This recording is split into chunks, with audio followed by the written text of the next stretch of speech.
A sada imamo čast da vam predstavimo autora i novinara muzičko-scenske postavke manifestacije Kolektivno venčanje, svadba za maštanje. Ima svoju tradiciju i ugled koji je sticao iz godine u godinu. TV Melčev, novinar, autor, idejni kreator i direktor tradicionalne manifestacije Kolektivno venčanje. Puni 25 godina novinarskog iskustva.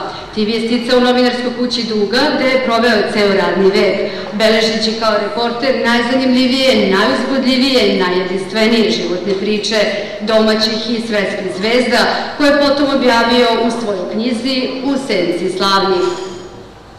Dugo godina bio je glavni i odgovorni urednik Praktične žene, nedeljnika sa najvećim tiražem svih vremena u Jugoslaviji i na Balkanu. Jedan period uređivao i dve strane zabave u večernjim novostima i tu se istakao posebno kao jedini specijalni reporter najcenjenijeg dnevnog lista u Jugoslaviji. TV je jedini u svetu dobio i Vojvodine Čausa 2006. godine, a bio je 1996. godine jedini novinar iz čitavog sveta na rođendanu Pape Vojtile, pored još 99 ambasadora. TV sa ponosom ističe činjenicu da je doživao susrete sa 9 dobitnika Nobelovih nagrada. Novinar TV beleži jedinstveni porazititi svetski rekord više od 170 puta, kumovao je mladim bračnim parovima u Srbiji. Laureati nagrade Ivo Andrić, dobitnik je brojnih izuzetnih nagrada koje su mu dodeljene na svečanostima u Skupštini grada Beograda. Godine 2004. uručeno u Skupštini grada Beograda od strane 24 redakcije, posebno priznanje je najhumaniji novinar. Autor je punih 25 godina, četvrt veka jedinstvene manifestacije na našim prostorima, kolektivnog venčanja. Kao direktor, scenarista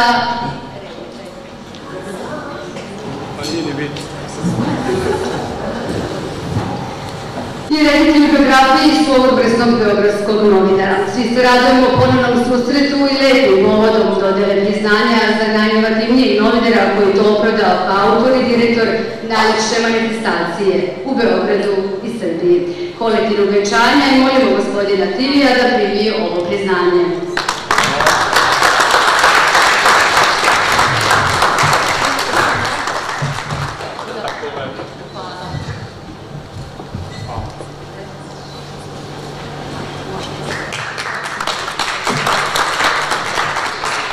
Kad sam bio mali pionir, mislio sam da samo meni pripadaju sve nagrade na ovom svetu.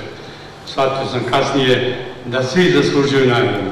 Svako privilegovano i velike privilegija roditi se na ovoj planeti. I domaćica, i majka, i žena, i privrednik. Svaki čovjek zaslužuje priznanje. I mogu da kažem, lepe stvari nas vezuju kroz ova druženja. A onda i shvatim